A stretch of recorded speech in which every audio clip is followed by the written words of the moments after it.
once again welcome back to my YouTube channel. How is you all? I hope you are doing great. So Manu Thakur this side. Previous video में हमने कुछ questions को discuss करा था जो कि 2019 में आरआरबी के एग्ज़ाम में पूछे गए थे. उन्हीं क्वेश्चंस को हम आज की वीडियो में कंटिन्यू करेंगे. कुछ हमने लास्ट वीडियो में डिस्कस करे थे, कुछ क्वेश्चंस को हम आज की वीडियो में डिस्कस करेंगे और जो रिमेनिंग क्वेश्चन रहेंगे उनको नेक्स्ट वीडियो में डिस्कस करेंगे. So let's start with the today's video. ये जो क्वेश्चन पेपर है शिफ्ट 1 का क्वेश्चन पेपर है. शिफ्ट 2 का क्वेश्चन पेपर हम बाद में डिस्कस करेंगे जब ये कंप्लीट हो जाएगा. So first question is here. Pyridoxine is otherwise called as. Pyridoxine का दूसरा नाम क्या है, उसे और क्या बोला जाता है? Options are vitamin B1, vitamin B2, vitamin B12, vitamin B6. So which one is the right answer? So here right answer is vitamin B6 means option D is the right answer. Explanation क्या है इसकी? Pyridoxine is the common name for vitamin B6. It is one of the 8 B vitamins which are also known as B complex vitamins. तो इसको ध्यान से पढ़ लेना. बाकी विटामिन B के क्या फंक्शन होते हैं उनको भी एक बार देख लेना, कई बार क्वेश्चन उसमें से भी आ जाता है. क्लियर है? Next question is in which stage of labour the placenta is delivered. Labour की कौन सी स्टेज में प्लेसेंटा डिलीवर होता है? Options are first stage, second stage, third stage, fourth stage. So which one is the right answer? So right answer is third stage. Placenta deliver होता है third stage में means option B is the right answer, that is third stage. देखिए इसके लिए आपको stage of labour पढ़ना होगा. First stage में क्या होता है, सेकंड स्टेज लेबर में क्या होता है एंड थर्ड स्टेज लेबर में क्या होता है, तभी आप आंसर सही कर पाओगे. तो इन स्टेजेस को ध्यान से पढ़ लेना. तो थर्ड स्टेज में होता है क्या है, begins after the expulsion of the foetus and ends with the expulsion of the placenta. देखिए यही हमारा आंसर है. सो स्टेजेस ऑफ लेबर ध्यान से पढ़ लेना. क्वेश्चन कुछ और भी आ सकता है, तो आपको अगर स्टेजेस के बारे में पता होगा तो आपका आंसर सही होगा. Clear it? Move to the next question. The normal IQ level of human बिगिन इज. जो नॉर्मल IQ लेवल होता है ह्यूमन का वो कितना होता है जब शुरू होता है? तो नॉर्मल जो IQ लेवल है वो कितना होना चाहिए? Options are 80 to 100, 120 to 120 and above, 110 to 120, 90 to 110. So which one is the right answer? So normal IQ level जो होता है वो होता है 90 to 110 means option D is the right answer. देखो IQ लेवल अगर आपने निकालना है तो उसके लिए आपको फॉर्मूला पता होना चाहिए, वो है mental as divided by chronological age into 100. तो इससे आप किसी का भी IQ लेवल निकाल सकते हैं. बाकी आप इंपॉर्टेंट पॉइंट्स नीचे दिए गए हैं IQ क्लासिफिकेशन और IQ रेंज, तो इनको ध्यान से एक बार रीड कर लेना. आपको क्वेश्चन किसी और के ऊपर भी आ सकता है. यहाँ पे नॉर्मल पूछा है, आपको सुपीरियर पे भी आ सकता है, जीनियस पे भी आ सकता है, इडियट पे भी आ सकता है. तो आपको रेंजेस यहाँ पे पता होनी चाहिए. जैसे कि हमसे पूछा गया था नॉर्मल, तो ऐसे क्वेश्चन किसी और के ऊपर भी आ सकता है. Clear it? Come to the next question. Next one is down syndrome is also known as. Down syndrome को और क्या बोला जाता है, किस नाम से जाना जाता है? हमने बहुत बार ये नाम सुना है, प्रेगनेंसी में भी इसका एक टेस्ट होता है. So options are trisomy 13, trisomy 18, trisomy 21, monosomy 13. So guess कीजिए which one is the right answer. So here right answer is trisomy 21 means option C is the right answer, that is trisomy 21. Trisomy 21 को ही down syndrome कहा जाता है. So down syndrome is also known as trisomy 21. जैसे कि आपको पता है फिटस में 23 क्रोमोजोम्स मदर के होते हैं और 23 क्रोमोजोम्स होते हैं फादर के होते हैं. Total means 46 chromosome. बट कई बार क्या होता है, क्रोमोजोम का एबनॉर्मल डिवीजन होता है जिसकी वजह से क्या होता है, एक्स्ट्रा नंबर ऑफ क्रोमोजोम हो जाते हैं. उस कंडीशन को बोला जाता है down syndrome. Next one is which one of the following is the emergency management of burn injury in the first 24 hours. जब हमारे पास पेशेंट आता है बर्न वाला, मतलब जिसको बर्न इंजरी हुई हो, तो उसको फर्स्ट 24 आवर्स में हमें कौन सी एमरजेंसी मैनेजमेंट देनी है? So options are plastic surgery, fluid resuscitation, dressing, antibiotic therapy. So guess कीजिए which one is the right answer. जो हमारा इमरजेंसी मैनेजमेंट होगा वो क्या होगा? So here right answer is option B, that is fluid resuscitation. So fluid resuscitation is the right answer. देखिए जब burn injury होती है तो हमारी बॉडी से बहुत ज़्यादा फ्लूइड क्या होता है, लॉस हो जाता है. So burn injury leads to loss of fluid from the body. तो हमारा जो फर्स्ट एमरजेंसी मैनेजमेंट रहेगा वो रहेगा फ्लूइड रिससिटेशन. बर्न मैनेजमेंट के 3 फेजेस होते हैं. First one is resuscitative, next one is wound management, third one is rehabilitative. Okay. Next question is a framework for quality care does not include. Options are critical thinking, professional standards, mission values, care guidelines. So which one is the right answer?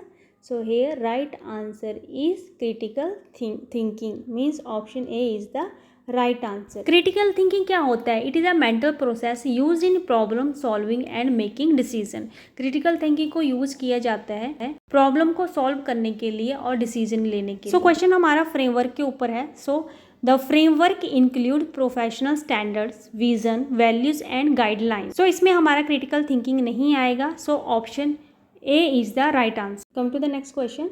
Vermeer's syndrome is considered as. Vermeer's syndrome को और क्या बोला जाता है, किस नाम से जाना जाता है? Options are man 1, man 2, man 4, man 3. So which one is the right answer? So here right answer is option A, that is man 1. Vermeer's syndrome is also known as man 1. Man means multiple endocrine neoplasia type 1. So Vermeer's syndrome is also called multiple endocrine neoplasia type 1, जिसको हम man 1 भी बोलते हैं. So option 1 is the right answer. So Vermeer's syndrome क्या है? ये inherited disorder है that mainly affect the endocrine glands and leads to the tumors in parathyroid and pituitary glands and the pancreas. Clear it? Next question is, all green plants and bacteria which can synthesize their food by photosynthesis come under the category of. जो सारे green plants हैं और bacteria है जो अपना खाना खुद बनाते हैं बाय फोटोसिंथेसिस, वो कौन सी कैटेगरी के अंडर आते हैं, उन्हें क्या बोला जाता है? So options are decomposers, intakers, food givers, producers. So guess कीजिए which one is the right answer. आपने बायोलॉजी में भी ये चीज़ें पढ़ी हैं +1 2 में. So the right answer is producers, means option D is the right answer. Next question is, which is a chronic inflammatory and autoimmune disease affecting peripheral synovial joint of bone? Options are rheumatoid, polyarthritis, osteoarthritis, ankylosing. Rheumatoid is the right answer, means option A is the right answer. Rheumatoid arthritis is an autoimmune disorder. जो rheumatoid arthritis है जिसको हम RA भी बोलते हैं, वो autoimmune disorder है where the immune system attacks its own body cell leading to inflammation. ये mostly affect करता है joints in hands, wrist and knees. So rheumatoid arthritis का क्या क्या symptoms हो सकते हैं? Joint pain, stiffness, swelling, tenderness in the joints, weight loss, fever, fatigue. So ये सारे सिम्टम हैं RA के, rheumatoid arthritis के. Next question is, which one of the following includes the immediate step in resuscitation of the newborn? So immediate step क्या होता है हमारा resuscitation वाला जो हम न्यूबॉर्न को देते हैं? Options are section of the baby stomach, clearing the oral and nasal airway, squeezing the chest to remove secretion from the airway, routinely giving sodium bicarbonate. So which one is the right answer? तो हमने अक्सर देखा है, ये सबको ही पता होगा. So right answer is option B, that is clearing the oral and nasal airway. So option B is the right answer. Next question is, a diet high in saturated fats can be linked to. Options are kidney failure, cardiac heart diseases, anorexia, bulimia. So which one is the right answer? So here right answer is option B, that is cardiac or heart diseases. So a diet high in saturated fats can be linked to cardiac or heart diseases. So option B is the right answer. So saturated fats को हम solid fat भी बोलते हैं, जैसे कि red meat हो गया, milk, cheese, coconut oil etcetera. So saturated fats जो होते हैं वो इंक्रीज करते हैं हमारी बॉडी में level of cholesterol, and cholesterol travels in the blood as LDL and HDL. So LDL is the bad cholesterol. LDL जो होता है वो बैड कोलेस्ट्रॉल होता है that increase the risk of heart diseases. So saturated fats are link to heart diseases. Option B is the right answer. And जो unsaturated fat होता है वो हेल्प करता है to reduce the risk of heart diseases. Clear it? Come to the next question, who discovered the antibiotic penicillin? I think ये question सबको ही पता होगा, इसका क्या आंसर होगा. So right answer is option A, that is Alexander Fleming. Next one is, which one of the following aspects is not considered as an indicator of a hospital system? So options are patient satisfaction, public relations, machinery, quality of care. So which one is the right answer? So option C is the right answer, that is machinery. So machinery is not considered as an indicator of a hospital system. So option C is the right answer. Move to the next question. Nominal variables are also known as, nominal variables को और क्या बोला जाता है? सो यहाँ पे option दी गई हैं, इनको ध्यान से पढ़ लेना और गेस कीजिए which one is the right answer. So here right answer is option B, that is categorical variables. Option B is the right answer. So categorical variables are also known as nominal variables. Come to the next question. Which is the main characteristic of scientific research? Options are empirical research, experimental research, theoretical research, historical research. So which one is the right answer? So here right answer is option A, that is empirical research. So empirical research is the right answer.